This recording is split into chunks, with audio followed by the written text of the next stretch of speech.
Hey guys, welcome back to the Juice Reacts channel, and Merry Christmas. That's right, this video is going up on Christmas Day, December 25th.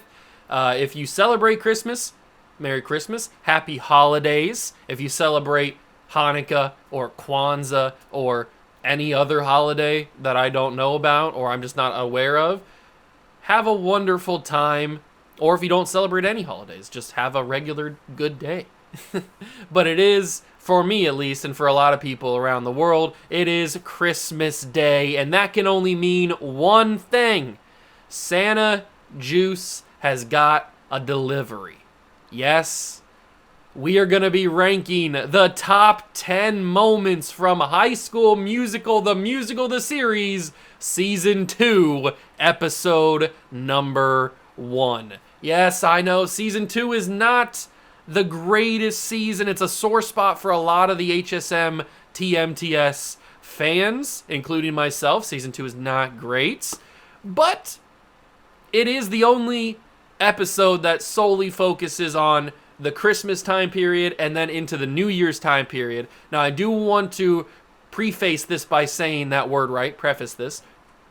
I want to preface this by saying that I was very worried. I was struggling to find 10 moments just specifically about Christmas because this is Christmas Day. Obviously, I want to talk about Christmas. And so I was trying to decide. I even brought this up in the live chat. I brought this up in my community tab. Should I focus solely on the Christmas portion of Season 2, Episode 1, or should I allow myself to go into the New Year's portion of it to try to get these 10 moments? Because, to be fair, the Christmas portion of Season 2, Episode 1 is only about 13 minutes of the episode. The rest of it is the New Year's Eve party and stuff like that, or New Year's Eve day and stuff. So there's only like 13 minutes that I was able to work with to try to find these moments. And I did find a few, but I did have to go into the rest of the episode. I had to go into the New Year's episode. So there won't be a New Year's episode of top 10 moments on actual New Year's Eve or New Year's Day on the channel, because I was going to split this episode into two and then have the Christmas portion on Christmas Day and then upload the New Year's Eve portion on actual New Year's Eve or New Year's Day, either one. But unfortunately, I can't do that now because I took some of the moments from that, and so I don't think there's going to be enough moments to split the two. So I did combine them, and that's what we're going to be doing today. We're going to be talking about them. I hope I got the order right. It was very tough. I feel like I got the moments correct, but the order could be a little bit weird. Some of these moments, I mean, I was reaching for these moments. That's for sure, because I was pulling from 13 minutes of usable Christmas content. So I was pulling these moments. So you'll see when we get into these. And then obviously I had to go into the New Year's Eve portion where I got, how many did I get from New Year's Eve? I got 1, 2, 3, 4, 3, 3. No, 4. I got 4. I got 4 moments from the New Year's Eve portion, and then I got 6 moments from the Christmas. So getting 6 moments out of 13 minutes of footage is pretty impressive, if you ask me. So you'll see when and you've already gotten a sneak peek of what these moments are if you were following my community tab page. I posted what the moments were, just not in the right order. So you already know what all the moments are. Just they're not in the order that they will be in this official list. So here we go. Let's start with number 10. This one is a cringy one, which a lot of Season 2 is, to be honest. This one is going to be number 10, Ricky's Gonna Bet on It.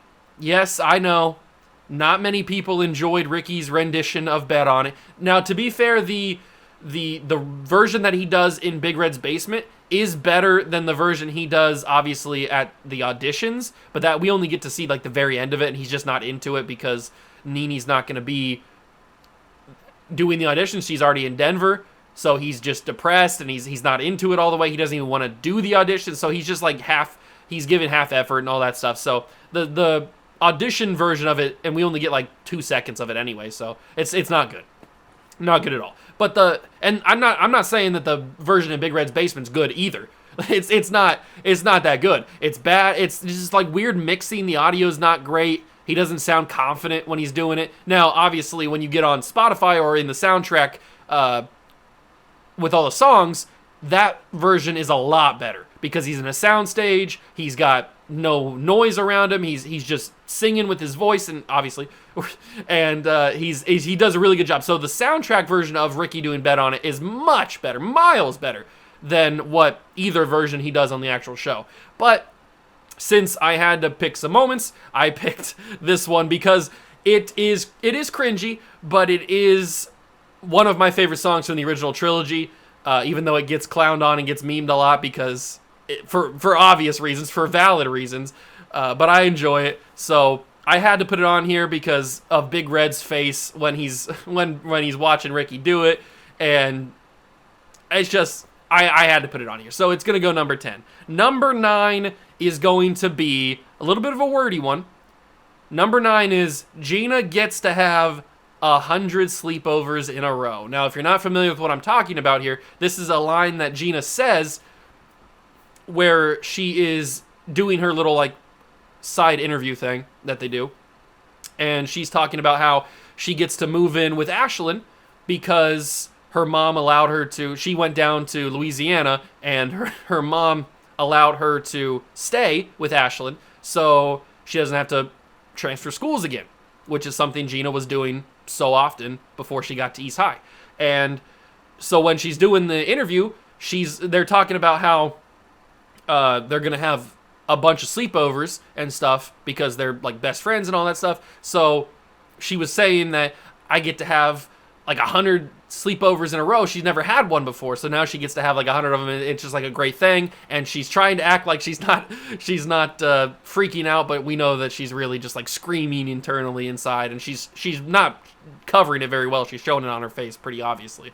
So that's a good moment because that is something that leads throughout. That's like a little thread that leads throughout the entire, not only of season 2, but of all of Gina's story arc from here on, and from season 1. Like, this is entire story arc for Gina is that she's never really stayed in the same place for a long time, but now she gets to, and all this drama and stuff happens afterwards, and yada yada yada. You guys know, obviously. So, but this is like a big key moment to like cement herself in East High, or at East High, in Salt Lake. So that's number 9. Number 8 I feel like I have to always warn you guys when I involve Nene in something because we all know that we're not big fans of the Nene character on this channel. Or the Rini relationship as a whole on this channel. But this one does involve Rini. It is Nene is the perfect gift. And I do have in parentheses Harry Styles could never because I wasn't sure which I wanted to title this what is it called? This I can't think of the word. Oh my god. Entry. Why did I forget the word entry? I didn't know what I wanted to title this entry into number 8. I didn't know if I wanted to title it Nene's the Perfect Gift or Harry Styles Can Never, just because I think Harry Styles Can Never is a funny line that Nene says after Ricky gets done singing The Perfect Gift, which at the time was one of my favorite songs throughout both the seasons. I know it's only, 11 episodes at that point from season 1 through 10, and then episode 1 of 2. So it wasn't a lot of songs to go through, but Perfect Gift was one of my favorite songs before we got all the other songs afterwards. And I still like it. I still enjoy it, even though it is about Nene, not about Gina. But maybe in his heart he was really singing about Gina. He just had to put Nene in the song because she was sitting right in front of him. But this is during the time when Nene's given Ricky the skateboard as his Christmas present, and then he says, "I've owed you a song for a while," because he was going to sing the song at the end of season 1, but he just didn't get the time, and then he did his whole "I love you" speech and yada yada yada. But this is the song that he owed her, and he sings it to her, and it's The Perfect Gift, and it's a great song. And then at the end, Nene says, "Harry Styles could never," and then that line always stuck with me because I just think like that's just such a crazy, just the audacity of Nene to say that to Ricky is kind of crazy. So that is number 8 on the list. Number 7. I know that this song's not a fan favorite, but it is the opening number of the season. This is how you kick off season 2. It is the start of something new. I wasn't the biggest fan of the start of something new. I enjoy the song. It's kind of catchy, but it's certainly not one of the best group numbers they've ever done. But at that point, they hadn't really done too many group numbers outside of the play in season 1. They hadn't done too many group numbers, so there wasn't really much to go off of. So it was a fine song to open the season. Everybody's in their Christmas sweaters and their comfy clothes, and then you go through everything and you get the different couples. You get you start out with Courtney. Carlos introduces it, then Courtney comes in and she says that it's going to be the start of something new for her, and then you switch to who goes after that? Ashlyn, I think, goes after that, and then no. Courtney gives it to Ashlyn and Big Red. They're both together, and then Ashlyn takes it to, I'm pretty sure she takes it to, did she take it to Gina and EJ? No. She takes it to Seb and Carlos, who are at the stairs of the lunch or the cafeteria. Then they take it to Gina and EJ, and then Gina does her dance break thing, and she gives it to Nene and Ricky, who come out of lockers. Like, why? How long were they in the locker? Why were they in lockers in the first place? A little creepy. But they come out of lockers, and they do it, and then it just, like, everybody, and then they finish up at the doors of the auditorium, which is revealed by Carlos that it's getting renovated, and it's going to be restored to its former, I think he says 1970s glory or something like that. So that's where the whole music video leads to, and then it's revealed at the end that Miss Jen didn't hit record, so they have to redo it again. It's a whole thing. So that is going to be number 7, because I do think that it's pretty important in the long-term storylines that all the couples are together, even though we didn't know it at the time that EJ and Gina were going to end up being a couple. All the couples are together, except for Courtney, because Courtney didn't have a relationship until what's-his-face? Howie. So all the couples are together, and it's like, it's important because that's how you cement, like, these are who the ships are. These are who everybody's with and all that stuff. So that's number 7. Number 6 is the first moment from the actually, you know what, that's not right, because the Ricky is going to bet on it. That's from the New Year's Eve portion as well. But this one is the second moment from the New Year's Eve portion. This is going to be number 6, Big Red and Ashlyn kiss on midnight. It's a whole thing. It is. I know some people aren't fans of the Big Red Ashlyn relationship. Redlyn, I think, is what their ship name was. And I wasn't a huge fan of it either. I feel like it was kind of just like, it's two gingers. Sounds kind of mean. It's two people that kind of give off the same vibe. They're kind of both awkward. They're just put them together. That, like, it's kind of just that, like, traditional Disney relationship, like how old school Disney would always put the two black kids together, or they would always have just like the standard jock and blonde as a relationship. Like that feels like that era of Disney kind of relationship where you just put two people together that you think would be together, and then that's the relationship. So I understand that people aren't a huge fan of it. I obviously love Madeline a lot more, and Big Red is going to do whatever he's going to do. Actually, he was with the French kid, or the fake French kid. So I think those two relationships are probably better than Big Red and Ashlyn together. That's just my opinion. But the whole New Year's Eve leads up to this moment where Big Red has to work at the pizza place because it's New Year's Eve and they're busy, but he wants to go to the party, so he tells Ricky to order pizza. No, he texts Ashlyn to order pizza so that he can get out of the restaurant and go to the party.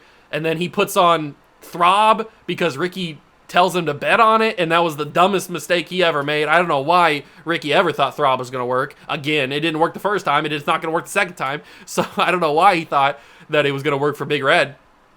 But Big Red goes and does that, and then he has the whole thing where they're like not talking to each other because Big Red's like nervous and Ashlyn's also awkward and nervous, so they don't go to it. But then at the very end, when it's counting down to midnight, they're doing the countdown, it goes slow motion, and Big Red and Ashlyn are like popping mints or something. It's hilarious. And then they kiss, and then Miss Jen comes in and says like she like stops everything, but they're still kissing. So it's a pretty important moment because that like cements their relationship. Yeah, they kissed at the end of season 1 in the gym after the play, but this really, because Big Red even says it in the episode, he says, I didn't know if that was like a one-time thing, or like he goes into this whole thing about how he's not sure if she actually liked him or if it was just like caught up in the moment, like a showmance kind of thing. So, but this really cements their relationship for the season. So that is number 6. Number 5 is kind of a funny one, and it kind of encompasses the entire season, not just episode 1, but there's some moments in episode 1 that we'll talk about that are part of this, and the main reason why I put it on here. Number 5 is Ricky frustrates me. I know that's a pretty vague entry, vague title for the entry, but let me break this down for you. So at the end of season 1, we didn't know this obviously until season 2, a couple episodes later, but at the end of season 1, once Ricky gets done confessing his love for Nene, she leaves. He's still in the dressing room, and Gina comes in, and then Gina goes in and she tells him that she wouldn't quit on us if she wasn't moving away. And she says, when she's telling this to Ashlyn, she says that the plane was going down. So you know how people, when the plane is going down and you know there's no coming back, you confess all your secrets to get it out in the open. So she did this with Ricky because at the time she assumed that she wasn't coming back. She was leaving. She was going to Louisiana and being done. But then obviously after she tells him this, she then moves in with Ashlyn.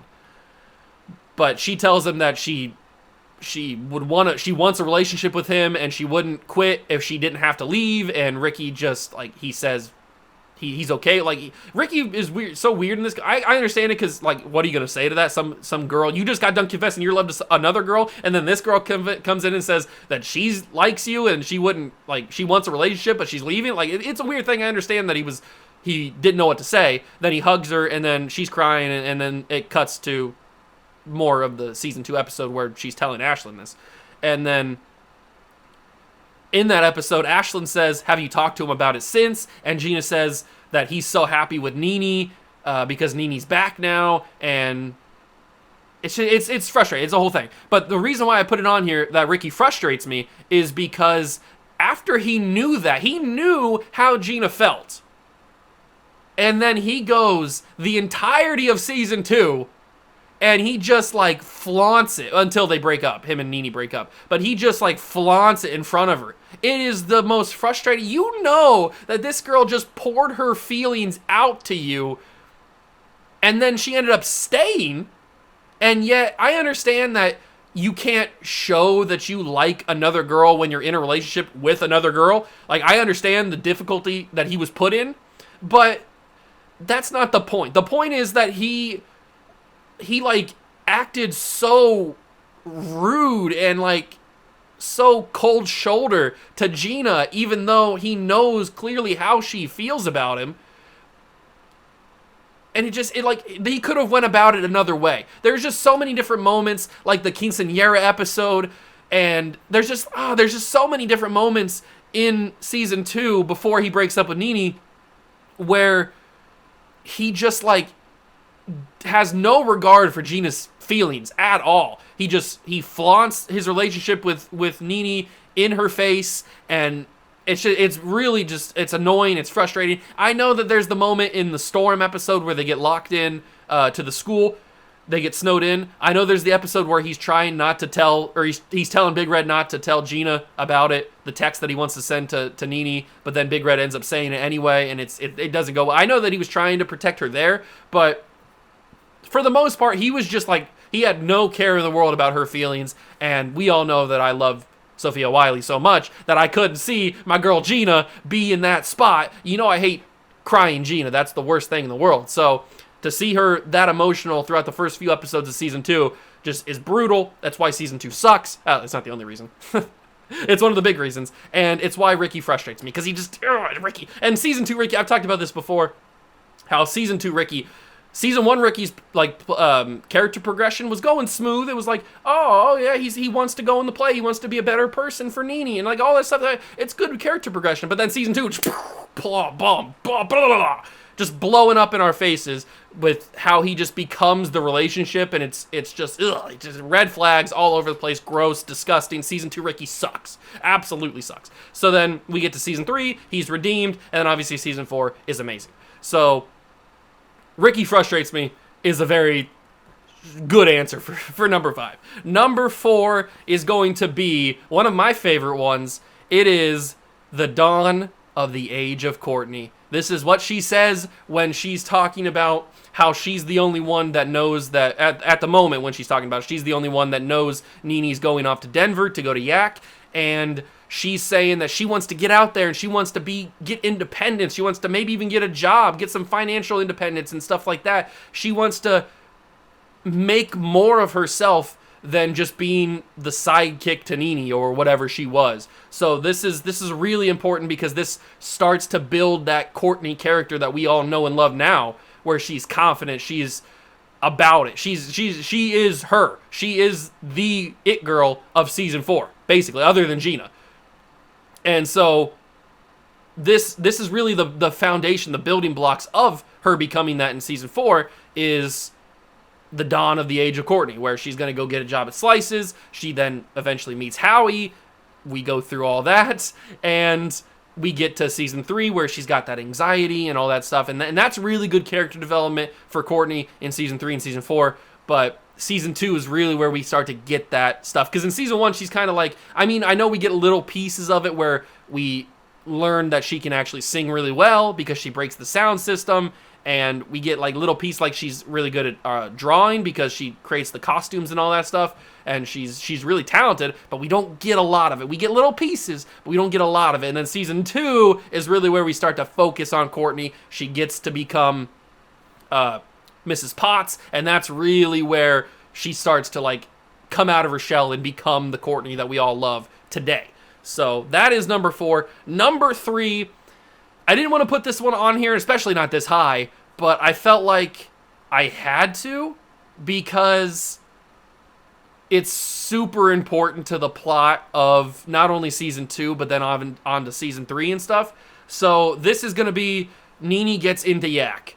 I know, it's another Nini one, but I had to put it on here because it's important. It's the storyline of season 2 for the 2 main characters. So Nini finds out at the beginning of season 2, well, she already had known, but we find out at the beginning of season 2 that she's going to get into Yak. She got in, and she's leaving in, like, I think she says 10 days or 11 days or something like that. She's leaving right after New Year's. So she's going to go to Denver. She's going to go to Yak, Youth Actors Conservatory, if you don't know what Yak stands for. And Ricky doesn't know. Courtney's the only one that knows, and she goes the whole episode, doesn't tell him. She's trying, but she doesn't tell him. And then it gets to New Year's Eve at the party, and she finally blurts out that she's going to Yak because Miss Jen has announced that the play is what the play is, which we'll get to in a second. And Ricky says, hey, I'm in if you're in. Why don't we run it back for another showmance? And Nini says, I'm going to Denver. And Ricky's taken aback. Everybody's shocked because at that point Courtney is the only one that knew. And then that's where the episode ends. And it's pretty important because then it goes through the entire season of Nini's not there until she comes back, and then the whole relationship is like strained, and then they eventually break up, and then Ricky's sad boy Ricky, and Nini goes off and starts the solo career with the Instagram account, and then eventually leads to her meeting Gina's brother, and then Gina's brother gets her to Hollywood and all this stuff. Like, then it goes into season 3 with she goes to California and all this stuff. So like this is a moment. A lot of this is like really, really big, important building blocks for episodes or for seasons later down the line, and for storylines later down the line, like the Courtney thing, like the Big Red and Ashlyn thing, like the Gina thing, and then obviously like this Nene going to Yak. So I had to put it on here. I just didn't like it. I had to put it so high. Number 2, another one of the important building blocks for the future episodes is going to be Mike Bowen dropping a bomb on his son Ricky. And by the bomb, I mean that they're moving. Kind of a shocker. I've gone through this before too. I've moved house, and not a fun thing when you've grown up in a house and then all of a sudden your parents tell you, yeah, we're going to move. And and it's not a fun thing. So I have experiences like that with same thing with Ricky, and he was obviously taken aback by it, and he didn't like it at first. And it's another thing that is changing in his life because his mom and dad split up, and she's in Chicago now, and he's still in Salt Lake, and they don't live together, and now he's got to move to a smaller apartment. And like it's a lot of change for a teenager. So especially one as moody as Ricky is. So it's a lot to deal with, and it is pretty important because then that apartment plays the scene for later episodes in season 2 when we get the Valentine's Day episode where Gina shows up to the apartment, even though Nene doesn't know that he's moved yet. How do you not tell your girlfriend, even though she's in Denver, how do you not tell her that you've moved house? But you tell Gina? You tell a girl you're not dating that you've moved? What are we talking? Ricky, come on. This is another reason why he frustrates me. What are you doing here, Ricky? You're killing me. How do you not tell your girlfriend you don't live in that house anymore? Unbelievable. Okay, so whatever. That's a whole nother rant for another day. So that is number 2 because that's a pretty important moment because then that leads to, obviously, the episodes in season 3 or season 4 where he's in his apartment and all that kind of stuff. More episodes in season 2 where they're in the apartment, but that apartment becomes the house that Ricky's in, obviously. So that is that's number 2. Number 1 is maybe the most important one of the entire season. It is Beauty and the Beast is announced as the musical. This is number 1 simply because it is the whole driving thing for season 2. Now, obviously, we can get into the whole why'd they do the Mankeys plot line. Maybe they did it just to get North High involved and like Zachy Roy. The whole Mankeys plot line is kind of frustrating. But that can be a whole nother separate video. But this is pretty important because it's what everybody's leading to. It's what season 2 is building up to. Because the last 2 episodes of the season, episode 11 and 12, are obviously about the play. So it's what the whole season's building up to. It's the play that they're rehearsing. It's what everything's working on. Ricky ends up getting the Beast. Gina gets the Feather Duster. What's her name? I forget her name. Whatever, it doesn't matter. Carlos gets Lumiere. Obviously, we said Courtney got Miss Potts. EJ gets Gaston. Big Red gets LeFou. Everybody gets the character you would expect them to get. It was pretty much typecasting. It was pretty much everybody got who you thought they were going to get when you heard that Beauty and the Beast was going to be the play. And then, for some reason, Ricky tries to get Nene as the Rose. That doesn't make any sense. Then she writes the Rose song, which has nothing to do with a Rose and a Beast. It's clearly about her and Ricky, but nobody put that together until, well, actually, Big Red, I think, put it together. Somebody put it together. I don't know, but it feels like Ricky should have put it together pretty easily. We know that Lily put it together because he's the one that tells Ricky in the dance-off episode, or I think they call it the field trip, but I call it the dance-off episode. So that is number 1 on my list. I tried my very best to get as many many moments from just the Christmas portion of the episode, but it was just too hard. Like I said, I only had 13 minutes to work with, around 13 minutes. I don't even think it was 13 exact. It was around 13 minutes of footage that I had to work with, and I feel like I pulled 6 good moments from the 6 best moments that you had there. And then I had to pull from the Christmas Eve episode, or the New Year's Eve portion of the episode, just because I had to fill out the list. I couldn't find any moments. I wanted this to be a respectable list. I couldn't just pick like, oh, Carlos and Seb sang carols at a random family's house, and then they didn't do it right because Carlos thought he was going to be one range, and then Seb took it. Like, I didn't want to put that. That's not a moment. So I had to go into the New Year's Eve episode. But I hope you guys enjoyed it. If you did, leave it a like, subscribe to the channel, join the Juice Club. Thank you so much for stopping by and watch, especially on Christmas Day. You guys didn't have to watch. You might not be watching on Christmas Day if you're watching this like in April. Then it's not Christmas Day for you. But if you are watching on Christmas Day, I appreciate you. Go spend time with your families if you haven't already. Have some fun times, open presents, have laughs, have good food. Just have a wonderful time on Christmas. It's a magical time of the year. So just have a good time. Have some fun with some friends, some family, some loved ones. And yeah, that's going to do it for me. Thank you so much for stopping by and watching. I truly appreciate it. That's going to do it all. Catch you guys in the next one. Merry Christmas.